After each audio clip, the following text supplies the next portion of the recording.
j'ai la même sensation à chaque fois que je viens, c'est que je m'y sens bien. Moi, j'ai un bon sujet aussi. Il y a une énergie. Mais ce qui est incroyable, c'est ça, c'est ce que j'allais dire. Bon, Rémi, je ne l'ai pas connu. Jean Norin, je l'ai très bien connu. Je serais incapable de faire pour Jean Norin ce que j'ai fait pour Rémi. Oui, mais parce qu'il y a une espèce de force. Oui, non, et puis les gens qu'on côtoie, qu'on fréquente, ce qu'ils font, ça vous paraît tellement normal, on ne leur pose pas de questions. Moi, c'était le grand-père de tous les petits-enfants de France, mais c'était pas le nôtre, on ne le voyait jamais avec mon frère. Jamais, mais bon. Papa, il parlait pas de la guerre, il parlait pas, non. Comme Rému, quand on lui dit parlez-nous de vos débuts, ça n'intéresse personne. Il en a bavé quand même. Hein. Oui. Il a crevé la dalle, lui. Hein. Ouais, Surtout que partout où il allait, on disait à Tramel, alors vous ferez quelque chose, mais votre copain, il ne fera jamais rien. Mais il a bien fait de s'obstiner, finalement. Ah, puis on sentait qu'il avait une force. C'est Lucien Guitry qui lui avait dit, et c'est lui qui lui avait dit, mais il ne faut pas végéter au musical, il faut faire du théâtre, je vais m'occuper de vous. Et malheureusement, il y a eu la guerre. Quand il est revenu de la guerre, il était complètement oublié. Et c'est Fédo qui lui a donné sa première chance avec M. Chasse. On parlait tout à l'heure du passage du film muet, où il fait... Oui, Godard's Fils. Moi, j'avais été marqué dès qu'il entre sur scène. Voilà, tous les autres, c'est terminé. Il a déjà... Il a une déjà prestance. cette allure. Et à ce moment-là, on n'a même pas le bénéfice d'avoir sa voix. Puisque c'était muet, il est juste là par sa prestance. Il s'inspirait des acteurs américains, Spencer Tracy. Ouais, Maman disait le jeudi, ils sortaient avec maman et ils allaient voir des films policiers américains. Et maman disait, il s'inspirait beaucoup. Ah oui, ça c'est une bonne expression, ça c'est... Oui, puis il avait cette présence, une présence extraordinaire. Et d'autant plus qu'après il y a eu le parlant et on a découvert sa voix et son orgue.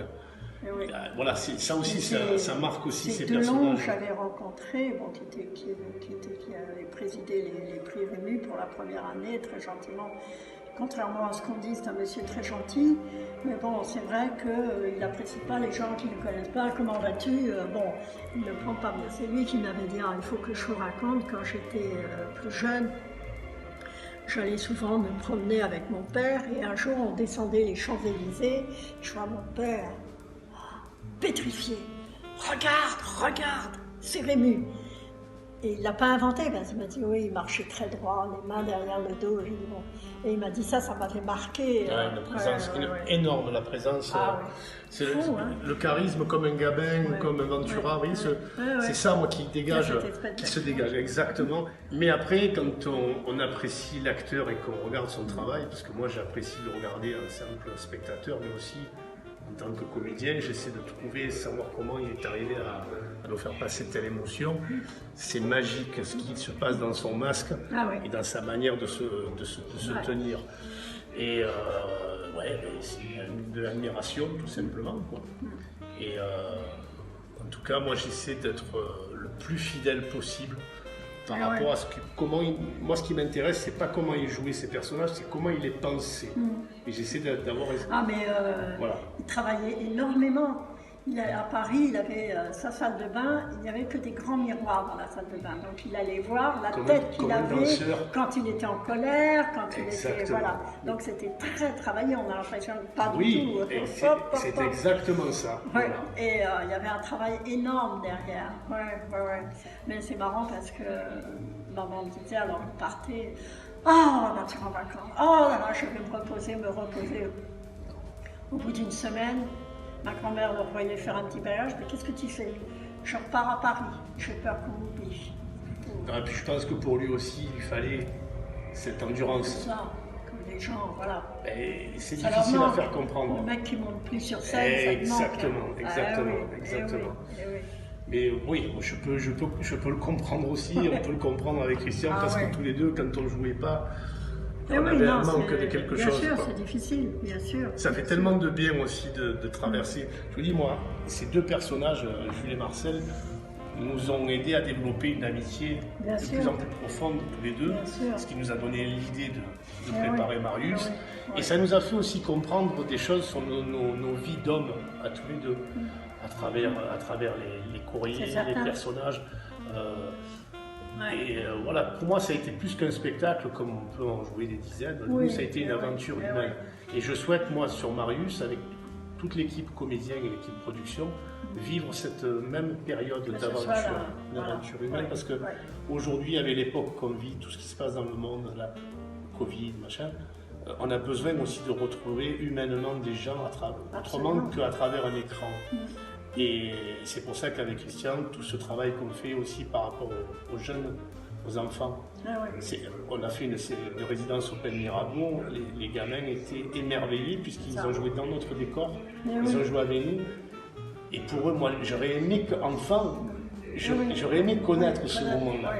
Donc c'est très important la transmission aussi, de ne pas oublier ce qui s'est passé.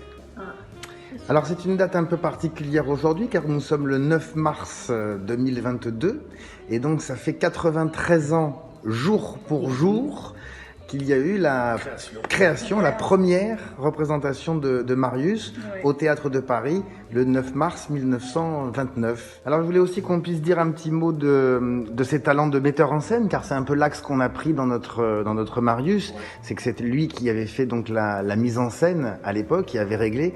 Donc voilà, si on pouvait échanger un petit peu sur comment il s'est impliqué dans la création, pas simplement de son personnage de César, mais de la pièce Marius et tout ce qu'il a pu apporter comme...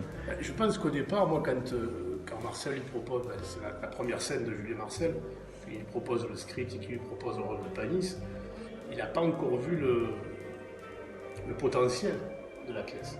Et je pense qu'en la lisant, il découvre tout d'un coup que ce personnage de César, il faut vraiment le développer. Et c'est peut-être aussi lui qui influe vachement pas sur l'histoire, puisque Marcel l'a écrite, mais sur la manière dont elle va être orientée. Puisque ce personnage de César, qui au départ a un rôle secondaire, il va en faire un rôle principal. Et de là, sachant après son sens du rythme, de la répartie, de la césure, il s'est imposé, à mon avis, naturellement dans la mise en scène. Par rapport à son caractère. Il y a déjà eu plein de choses pour Marius, puisqu'au départ, quand Pagnol est allé porter sa pièce à lire à mon grand-père, il ne l'avait lu que parce que Pagnol lui avait dit « mais je suis né à Aubagne, alors là, bon, on est presque collègues, laissez-moi votre couillonnade marseillaise, bien ». Et ensuite, quand il a lu la pièce, c'est vrai que lui, immédiatement, s'est rendu compte qu'il était César, non pas Panis. Et c'est là où Pagnol avait dit, mais enfin, c'est pas un rôle, il n'y a aucune importance, moi j'en ferai un rôle, je vous l'ai offert. Et tout de suite, Pagnol lui avait dit, mais pourquoi voulez-vous être César ? Parce que toute l'action se déroule chez César, on se rend chez César, et vous ne croyez tout de même pas que c'est moi qui vais me déplacer pour aller rendre visite aux autres. Donc tout de suite, il a bien planté son truc et bien mis les choses à sa place. C'est moi Rému et les autres... Je pense que c'était aussi une manière de dire que le personnage de César, si Marcel le développait, serait très beau. Ah oui. C'est une manière comme ça un peu... C'est vrai que c'est César. On se demande aujourd'hui, s'il n'avait pas dit ça, qu'est-ce que ça aurait été, Marius ? Non, le rôle principal de Panis, on ne le voit pas finalement. Pas dans Marius, il prend son importance dans Fanny. Oui, dans Fanny. Oui. Mais effectivement, le fait que l'action se passe au départ uniquement dans le bar, il fallait que ce soit lui qui soit le patron du bar, tout simplement. C'est rigolo. Mais c'était une idée intelligente. Parce que qu'est-ce que ça aurait été aujourd'hui si ce personnage-là n'avait pas été développé. Et je pense que Pagnol a très vite aussi compris. Non, et puis il avait quand même très étudié. Il était allé voir un copain qui avait un bar à Marseille pour voir comment il faisait, sans lui dire qu'il allait jouer là-dedans. Il avait regardé. Donc le coup du torchon, le pantalon attaché avec la ficelle, il s'était inspiré du bonhomme. Donc non, tout était, on a l'impression que ça arrive comme ça, mais non, ça n'arrive pas comme ça. C'est très étudié, c'est tellement joué avec intelligence qu'on a l'impression que c'est naturel. Tout à fait. Alors que tout est travaillé. Tout est très je disais tout à l'heure, le miroir dans la salle de bain, c'est ça aussi, savoir. C'est pas forcément se regarder parce qu'on s'aime. Après, c'est vrai qu'il tournait très vite parce que toujours on dit Rému est épouvantable. Ils avaient dit à Morgan, mon Dieu, tu vas jouer avec ce type, tu vas voir comme il est. Dans Grébouille. Il avait pris ce soleil, je crois.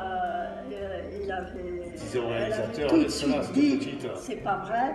Il se met en colère que quand les comédiens sont en retard et qu'ils ne savent pas leur rôle.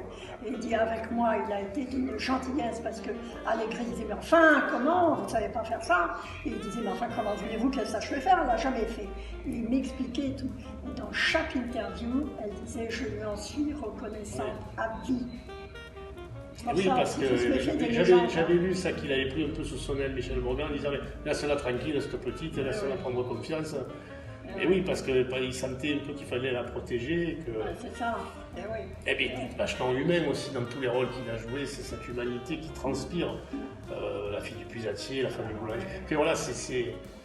93 ans après, il faut quand même dire un mot de la partie de cartes, qui en fait a été sauvée, voire créée par le chef. Oui, en fait, au départ, donc, quand ils ont commencé à répéter, Pagnol avait décidé que la partie de cartes, c'était pas bien, c'était pas digne de son œuvre, et il l'avait retirée.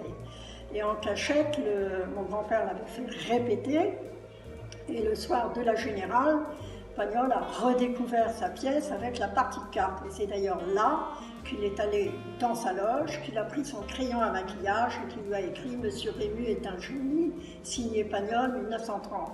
Mon grand-père a déchiré le petit morceau de papier, il l'a mis sous un cadre, il l'a toujours précieusement conservé sur son bureau, mais ça lui permettait également de le remettre sous le nez de Marcel quand ils avaient des divergences d'opinion.